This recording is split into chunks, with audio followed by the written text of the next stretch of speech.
Good evening, I'm John Carter and welcome to Poland Daily. A court in Tarnobrzeg has issued arrests for 5 out of 6 suspects detained by the Polish Central Anti-Corruption Bureau investigating financial fraud in the Polish armament group.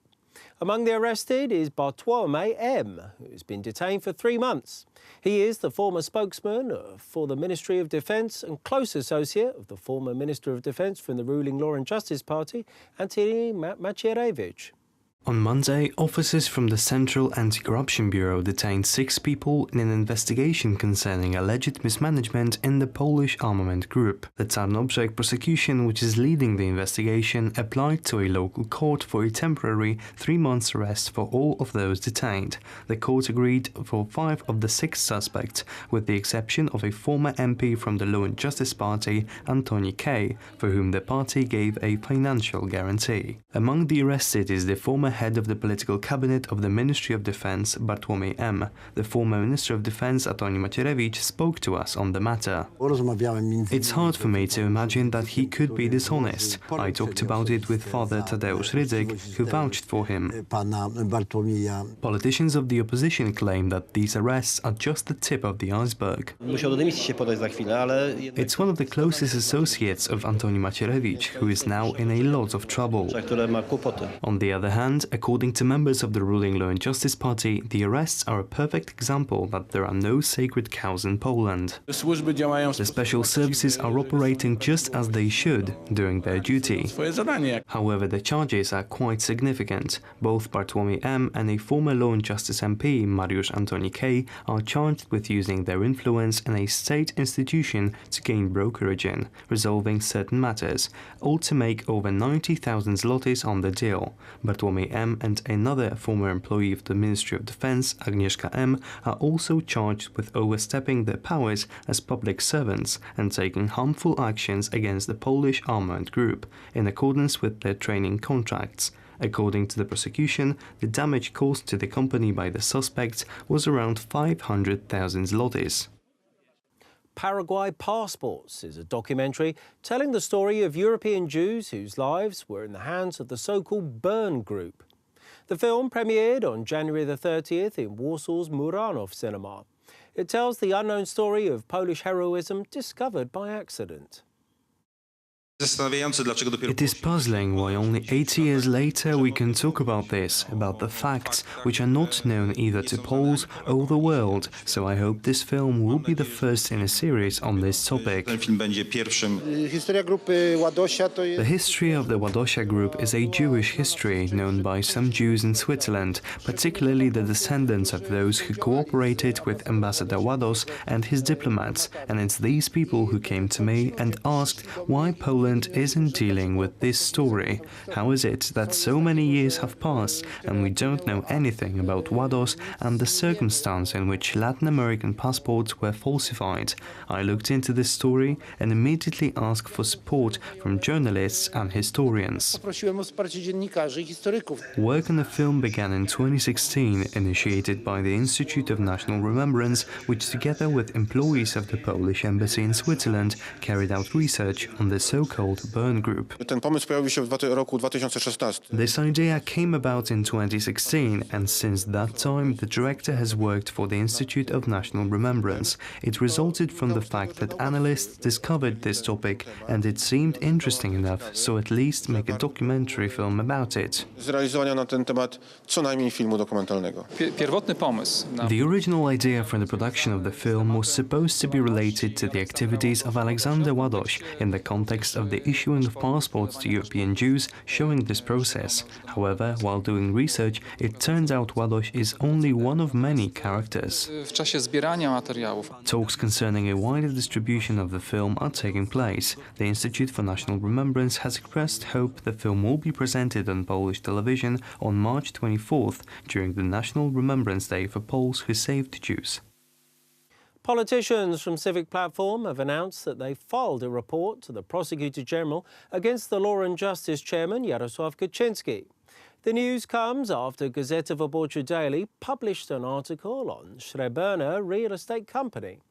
According to the politicians in the ruling party, the article does not incriminate Jarosław Kaczyński, and the entire debate is nothing more than a politically motivated attack on the party leader.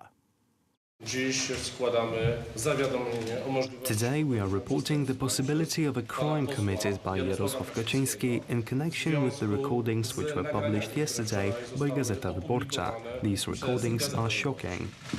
Te nagrania są szokujące. Autorem całej inwestycji jest biznesmen. The author of the entire investment is a businessman developer by the name of Jarosław Kaczyński.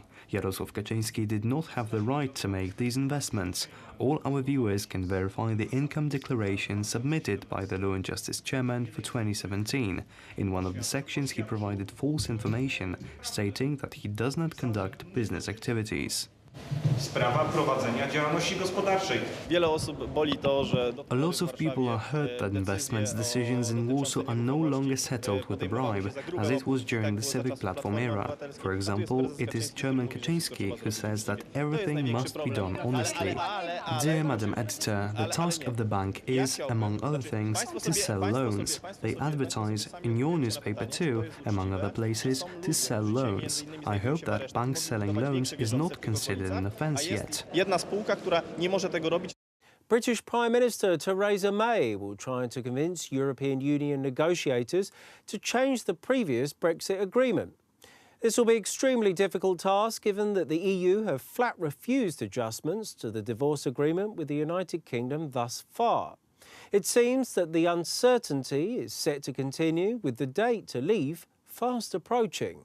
Question is as on the order paper. During the debate in the House of Commons preceding the vote, Labour Party leader Jeremy Corbyn appealed to the deputies for consideration when making such an important decision for the country. Mr. Speaker, it's quite clear to me that the first duty we have is to block a disastrous no deal.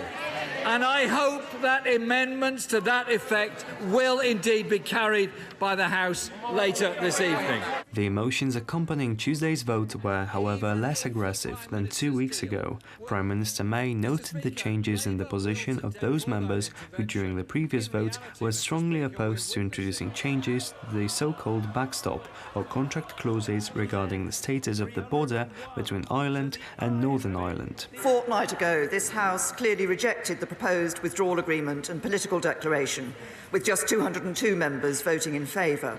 Tonight, a majority of honourable members have said they would support a deal with changes to the backstop. Theresa May announced that she would once again open negotiations with the European Union regarding the Brexit agreement. As well as making clear what changes it needs to approve the withdrawal agreement, the House has also reconfirmed its view that it does not want to leave the EU without a withdrawal agreement and future framework. I agree that we should not leave without a deal. However, simply opposing. The European Union does not want to hear out any efforts at renegotiations of the agreement made in December with the United Kingdom. The only point I want to make is to confirm that the EU institutions remain united. And we stand by the agreement we have negotiated. I don't think there is room to do that for the simple reason that the backstop is absolutely needed, and this backstop is in the withdrawal agreement, but there is a possibility to discuss the future relationship. This morning, Theresa May announced that the consent of parliamentarians to change the provision of certain items of the divorce agreement with the European Community does not close the case. That cannot be the end of the story. The only way, the right honourable gentleman says, of course not. I think that's the first time he's actually accepted that you can't just vote to reject no deal. You have to vote for a deal. Otherwise, you leave with no deal. And his proposal was rejected. After Tuesday's vote, one thing can be said. Theresa May bought some time to try again to pursue the political path which is connected with Brexit.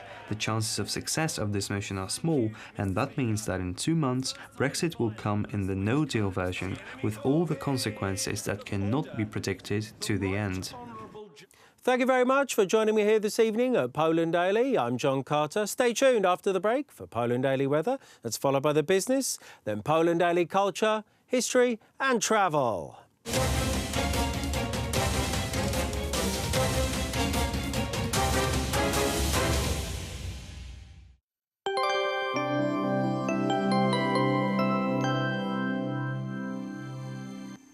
Hello, welcome to Poland Daily Weather. I'm Paulina Otterstein. Tonight we will feel a sudden drop of temperatures, especially around Białystok as well as Warsaw, -5 degrees. Over there, the coolest will be the area of Olsztyn with -6 degrees. The warmest, though, will be Koszalin with some snow and rain mixed together, and also some snow we are expecting in the area of Rzeszów as well as in Krakow. Now let's see what will happen tomorrow during the day.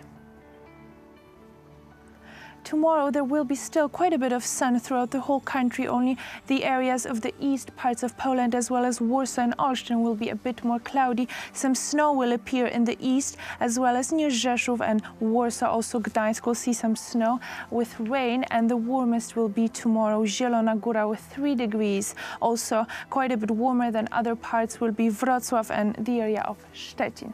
This is all for tonight. Thank you and see you soon.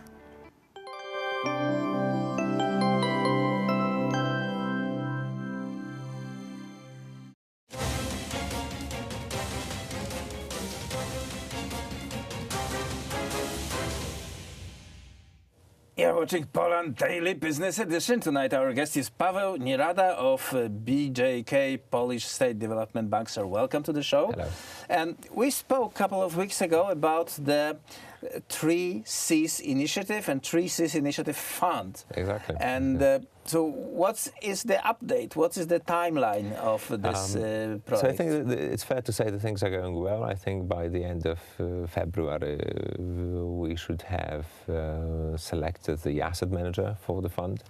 And remember, it's going to be Luxembourg-based fund with the participation created by 3Cs region countries, actually the development banks of these countries. So I think we are pretty much there. The signing should follow the selection of the asset manager, and then we will be putting in our own commitments, but also going out to attract international private investor base, because the whole thing is about bringing more investments into the region, into this eastern part of European Union. And the logic for that is quite obvious.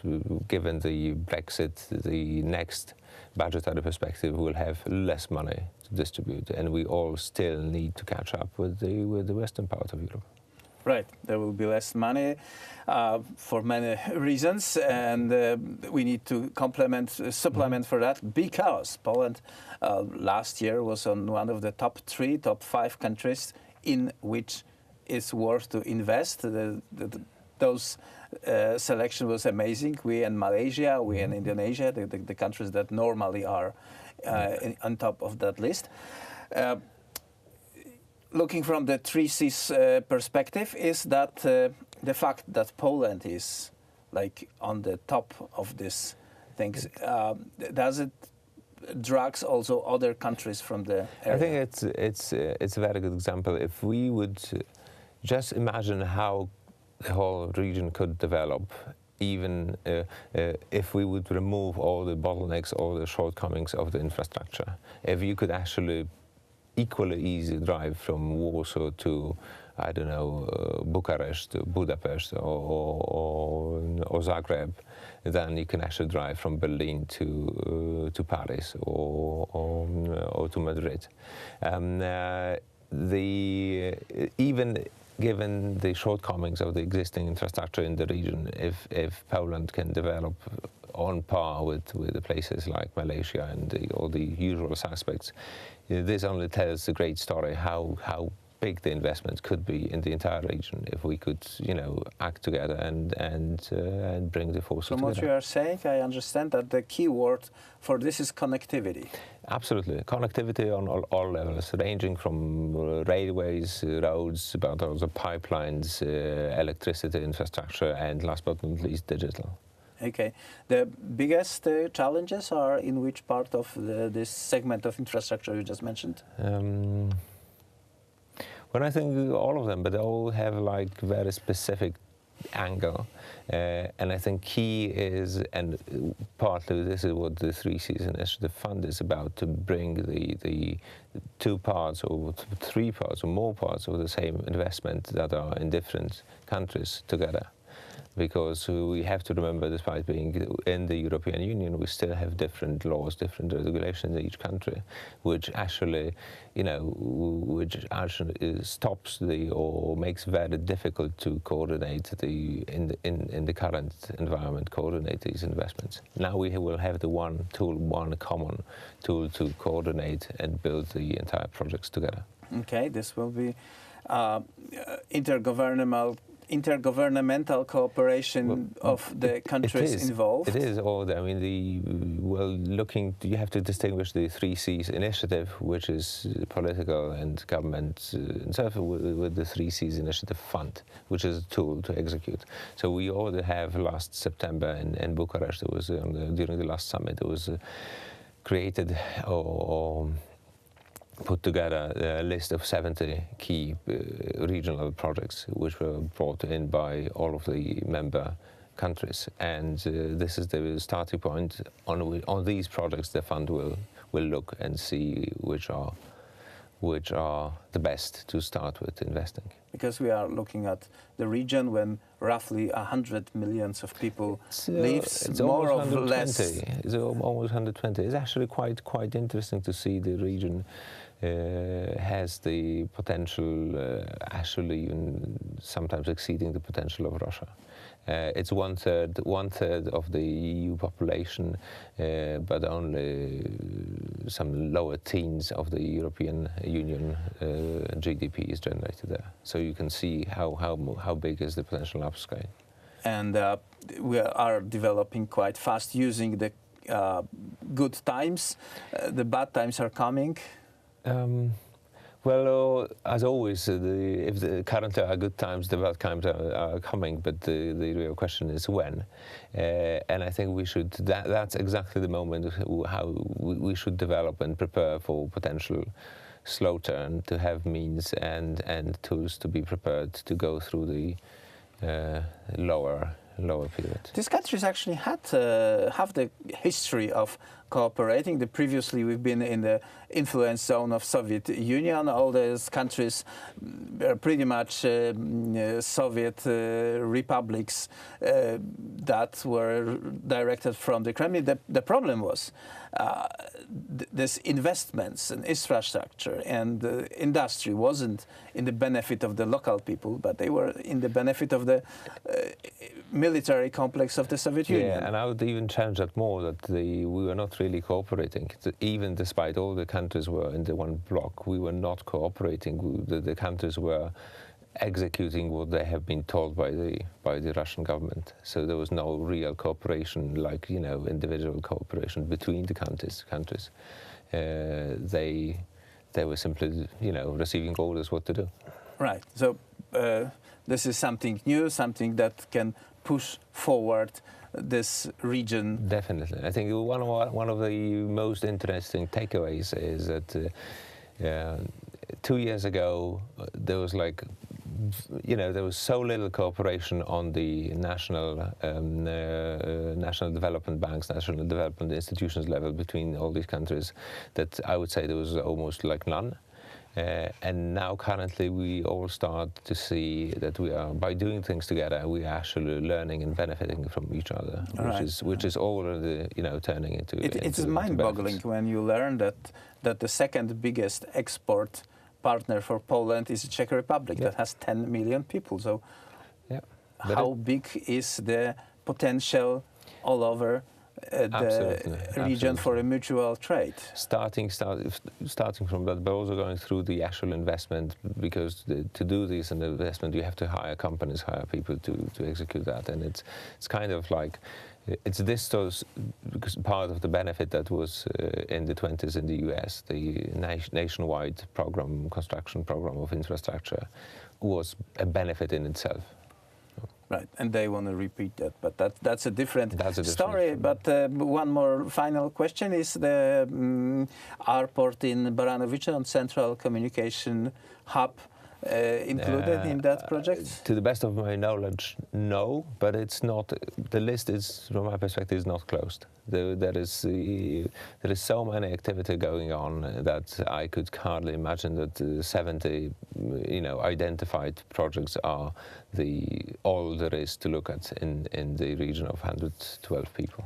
Okay, that's anyway very interesting prospects for this region, and hopefully will be executed and provided the well, definitely. growth I think from my perspective, this kind of project sits right spot on in the development of the logistics chain in the region. So it's.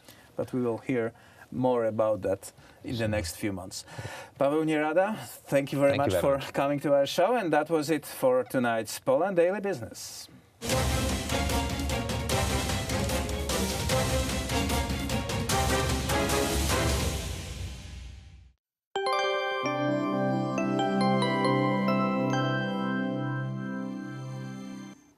Hello, welcome to Poland Daily Weather. I'm Paulina Otterstein. Tomorrow in Poland we will see quite a fair amount of sun, but also there will be some clouds in Lublin, also in the area of Białystok, Warsaw, as well as in Olsztyn. There will be quite a bit of snow as well. The warmest will be the area of Zielona Góra in the west, also Wrocław and Szczecin will see 2 degrees, Koszalin, Gdańsk, and the area of Poznań, Bydgoszcz and Warsaw 1 degree as well. Also the southern east parts will see 1 degree tomorrow. And now let's check what will happen in Europe. So as we can see, quite a bit of sun in Bratislava, Prague, Vienna, as well as Rome. The other parts will be a bit more cloudy in Europe tomorrow. The warmest will be Rome, 14 degrees, 16 in Lisbon, Portugal, and 13 in Madrid. Both 4 degrees Celsius in London, as well as in Dublin, with some rain as well. This is all for tonight. Thank you and see you soon.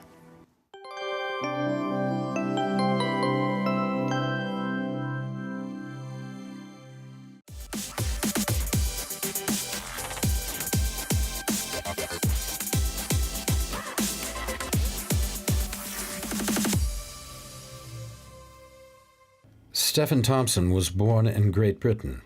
He is the author of short educational films about Poland, its history, and its current events. These popular films are often focused on setting the record straight in the foreign media, which often seems to misunderstand what's happening in contemporary Poland as well as the historical past.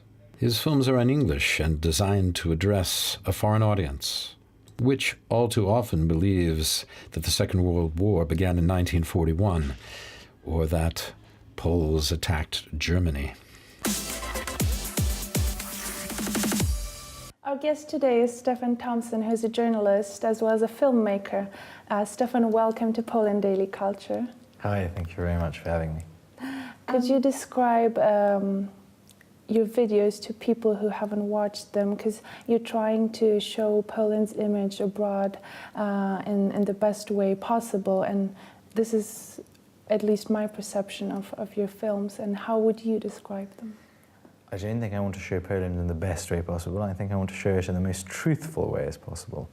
The aim of it is to correct some of the distortions and some of the most commonly held myths that have been propagated through various channels and through various ways, and these misperceptions are quite deeply held in various places, and there hasn't been much of a political move into correcting the misconceptions about Polish history. My primary area of interest is history and Poland's role in history, and this is a role which has been either marginalized, distorted, or outright lied about.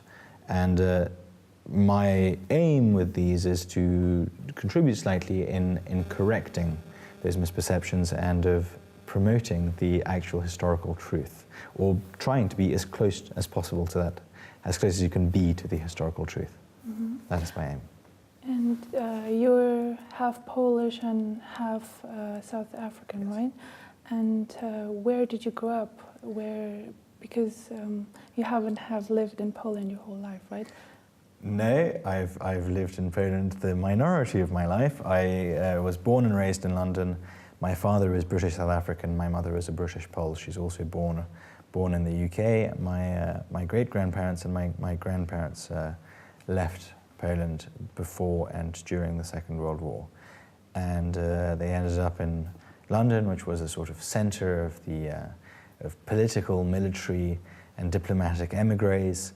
And in a sense, London was, from 1945 till 1989, London was the beating heart of the Polish Second Republic. It sort of really never ended until the presidential insignias were handed over to Lech Wałęsa, and the last president in exile completed the mission. So London, the London that I grew up in a sense, I think one could say I did grow up in a sort of post-Second Republic Polish London, with the remnants of these political emigres, these diplomatic emigres, these military emigres.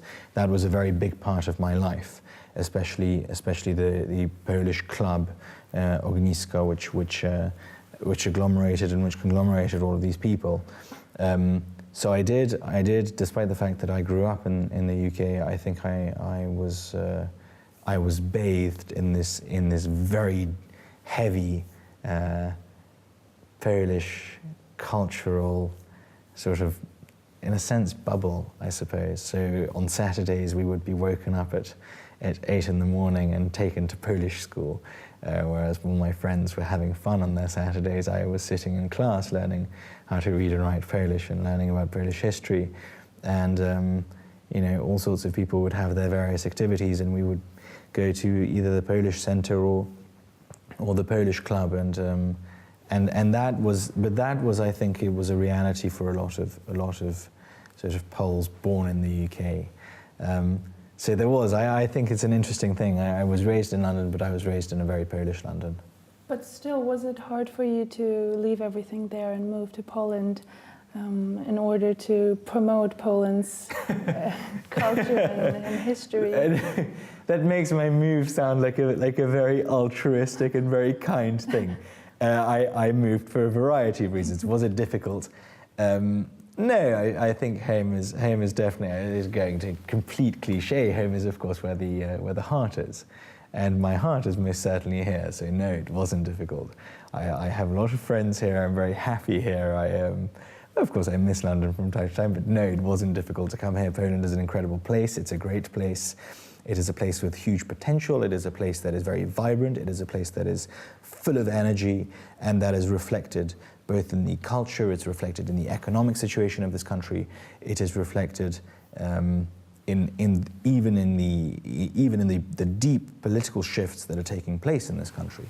And I think it is an excellent place to be, and I'm very happy to be here. Yes, I think no, it wasn't difficult to come to Poland.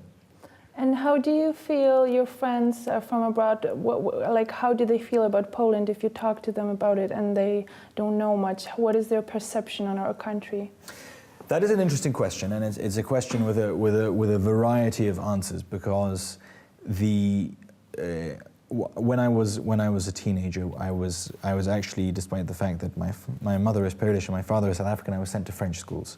And it was an interesting thing because it was a French school filled with expats, relatively wealthy expats, and in 2004 something happened, whereas before I was just another normal child, albeit with an English surname and with a Polish mother. I was nonetheless just another child. But in 2004 something happened, and that shift was the opening of the borders, and suddenly officially just under 1 million Poles arrived in the UK. And a lot of my friends ended up having Polish nannies or Polish cooks or Polish cleaners. And that actually did change their attitudes towards me. So I did experience a degree of anti-Polonism, and I did experience some sort of mockery of based purely on where I was from, and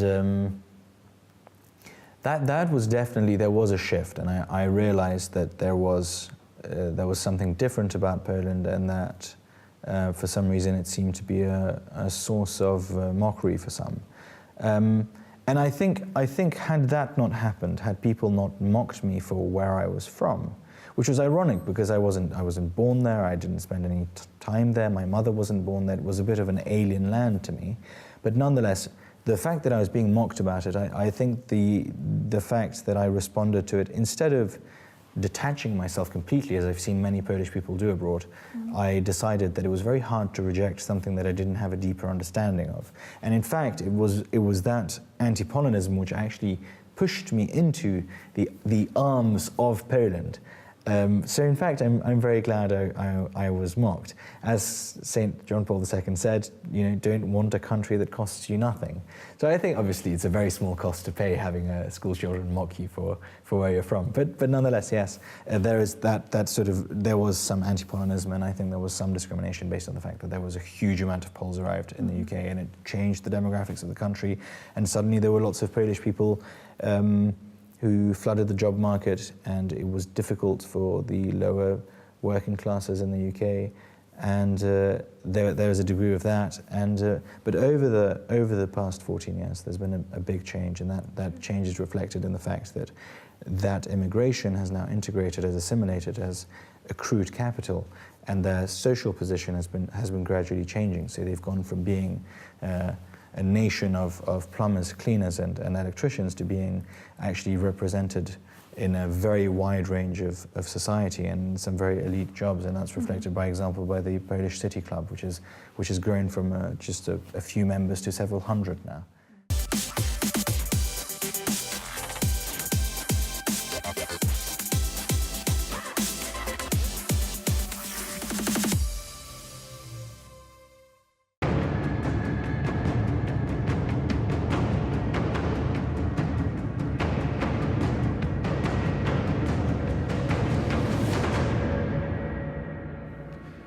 Ladies and gentlemen, today on Poland Daily History, we will explore in depth the history of the szabla, or the Polish saber. This is the weapon that is immortalized by the Polish wing hussars that spread fear throughout European history, and it was used to save Christianity in the famous Battle of Vienna. Today, we will talk to the expert, Marcin Bąk, an instructor of fencing and historical fencing. And later on in the program, he will teach us a few moves. When we talk about duels with the saber, I was wondering, when are they fought, when are duels taking place, and what are the rules, how is it conducted? Początkowo tych zasad prawie nie było. At the beginning, there were no rules. The location for the duels was whatever was available. If two opponents had a disagreement in a closed, narrow area, they would go outside in front of the tavern or house and fight where they had a bit more space. For a long time, there were no rules in relation to the weapon. Przez długi czas nie było żadnej zasady dotyczącej broni. Whereas, later, in the 19th century, it became the norm that both opponents fight with the same type of weapon. This wasn't the case before. Everyone fought with whatever weapon they had at their side. Because of this, there were cases in the 16th, 17th and 18th century where opponents fought each other with completely different weapons. Someone with a sword could fight someone with a saber. This could happen and nobody would pay any attention to it. Nie zwraca uwagi. Po prostu twoja sprawa, jaką bronią chcesz walczyć. It was completely your choice what weapon you wanted to fight with. It wasn't often the case that a duel was only a duel in name, because companions from both sides also got involved. A duel could unexpectedly turn into a larger brawl between two groups. But, in time, certain rules and norms were implemented. When making their way to the area where the duel would occur, the one walking behind wouldn't hit the one walking in front of him in the back. Pierwsza zasada, że dopiero jak staniemy na placu pojedynku, dobędziemy broni. That was the first rule, that the duel wouldn't commence until both opponents were ready to begin. Then there was a rule that we only slash from the waist up. We don't attack the legs, whereas in the past you would hit the opponent wherever you were able to. Later, but this was a lot later, they started adopting a rule where the battle only went on until first blood. Then, when you cut your opponent, even lightly, the battle gets stopped. Somehow, psychologically, this is understandable. People who are angry with one another but don't wish to kill will stop when they see blood. So some duels in Poland ended this way. These people fought, but they didn't really want to kill each other. Właśnie w ten sposób się kończyła, że ci ludzie walczyli. That's why the saber is such a weapon that, when worked skillfully, can injure the opponent without necessarily having to kill them. Niekoniecznie trzeba zabić. When are the duels in fashion in Poland, and is it even legal or not? What's the legality when it comes to sword fighting? It could be said that dueling in Poland was popular throughout the entire Old Polish period in the 16th and 17th centuries. In the 18th century, you could say that there was a real plague of duels. When the Polish state was beginning to collapse, the nobility constantly duelled with each other. When talking about the legality of these duels, they were, in actual fact, never legal. The king could sometimes give permission for a duel in very exceptional situations. This occasionally happened in the 16th century, but, as I said, very rarely. It was down to the king's judgment that two nobles could duel before the king. So, basically, all duels were illegal, except that the law looked very differently on somebody being killed in a duel than if they were murdered during a robbery or attacked by surprise. Z zapłotu, z zaskoczenia. Było to karane, It was punished, but it was punished very lightly, and this remained in the Polish penal code up until the Second World War. A duel was forbidden, taking part in a duel was illegal, but the penalties were much lighter in the case of an attack, a murder. Napadu, morderstwa. Often the case never made it to court. If one of those in the duel did not die, but was only wounded, the men would shake hands, and it wasn't even reported to the authorities. So it was illegal, but there was a deep social acceptance for these types of practices. Pozwolenie społeczne na tego rodzaju praktyki.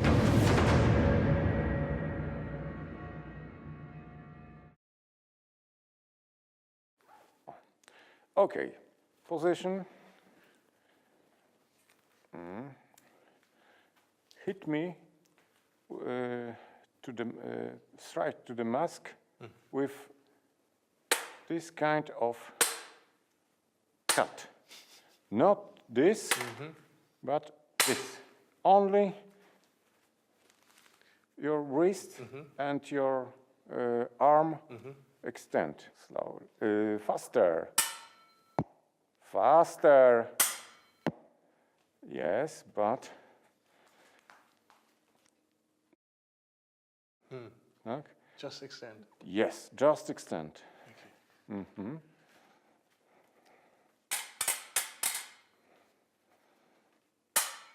Yes. Tak. I spróbuj, żeby to pach i odskoczyło. Faster.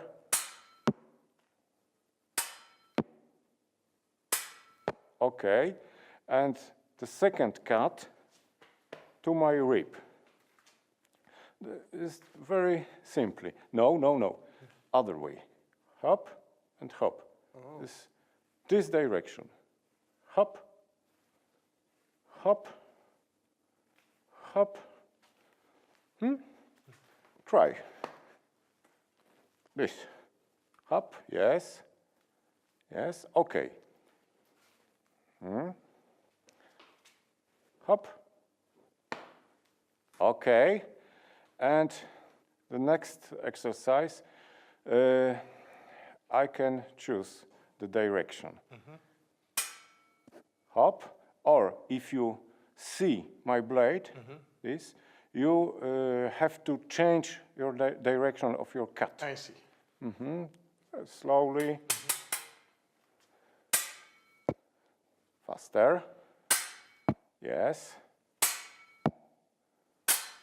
No. You have to change your direction.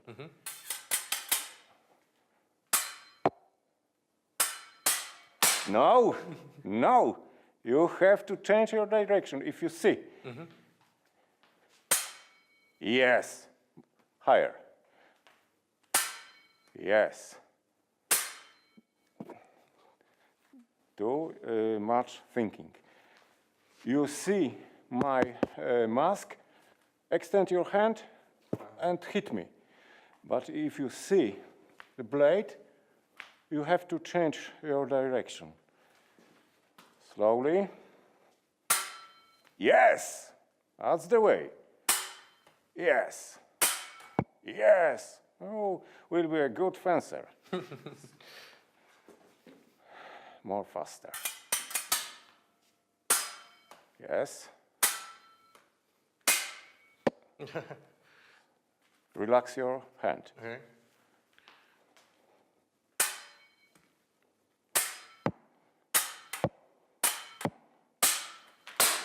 Good. Okay.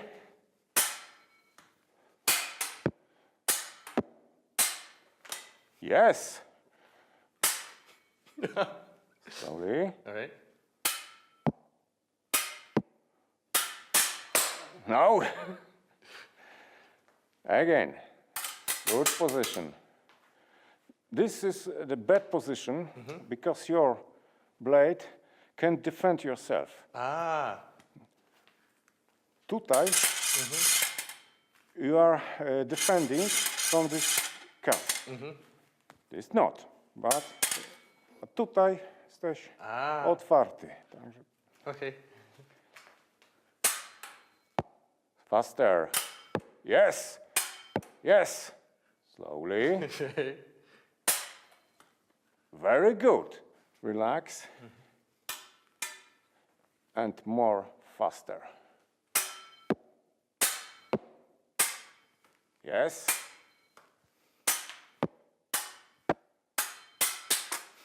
Wet. Again. Faster.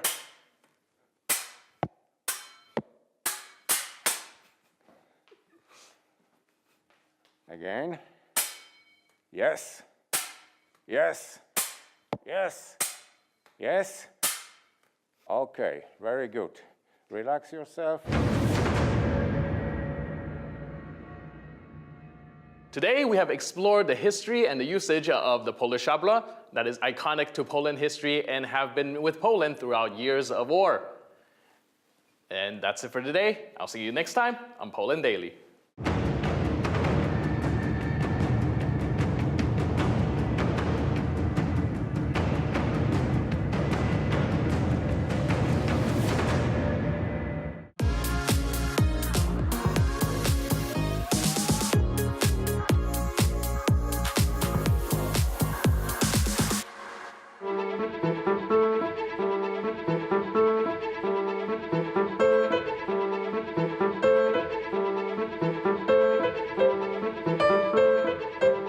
Hello, and welcome to Poland Daily Travel. In this and the next few shows, we're continuing to go behind the scenes in Warsaw. We'll be looking at stories of the reconstruction of the city after World War II. In 1945, Warsaw lay 85% destroyed. It had been known as the Paris of the East because of its Baroque beauty. Its once famous elegance can still be found by those who look beneath the surface, and that's just what we're going to do with our guide, Wojtek Młotkowski, from Warsaw Behind the Scenes. So stay with us as we explore the rebuilding of Warsaw. Stay tuned to Poland Daily Travel. And if you like what you see, catch us on YouTube.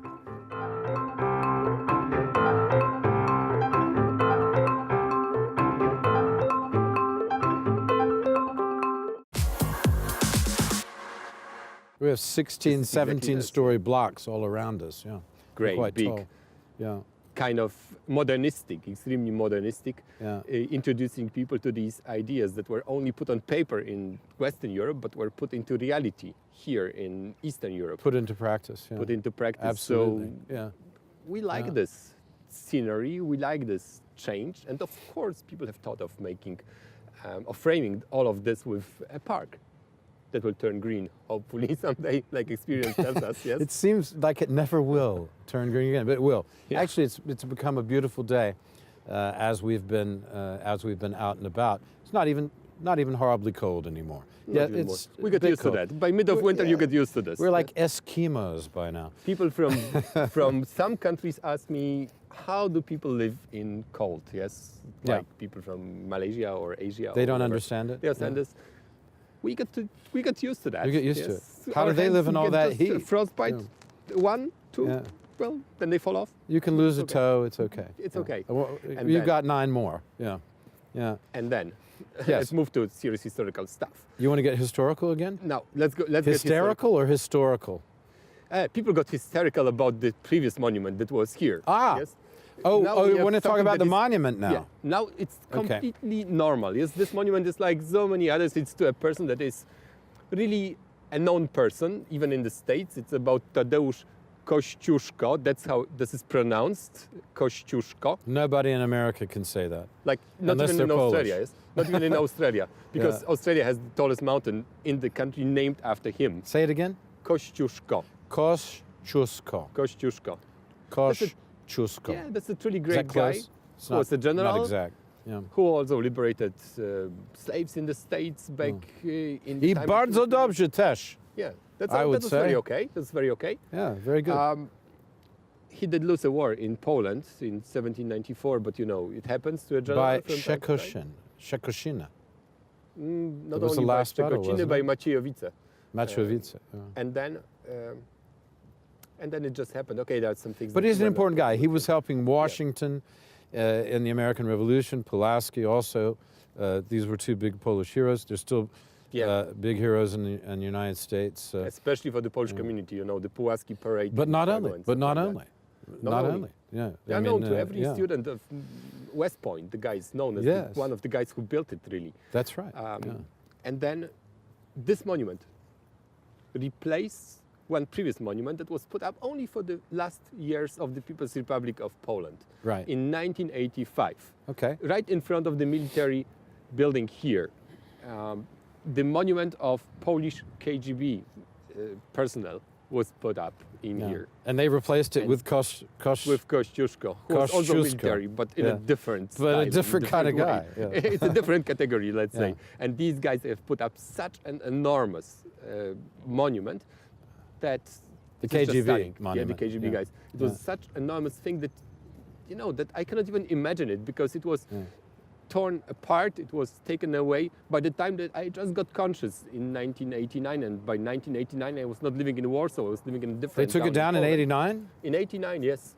And you must have seen that monument with your own eyes. Is that possible? I think maybe I didn't, because in 1989, I don't know if I saw it, but I wouldn't have seen it. But it wasn't later? It couldn't be much later, because until 1990... I think it was taken down later, and I did see it with my own eyes.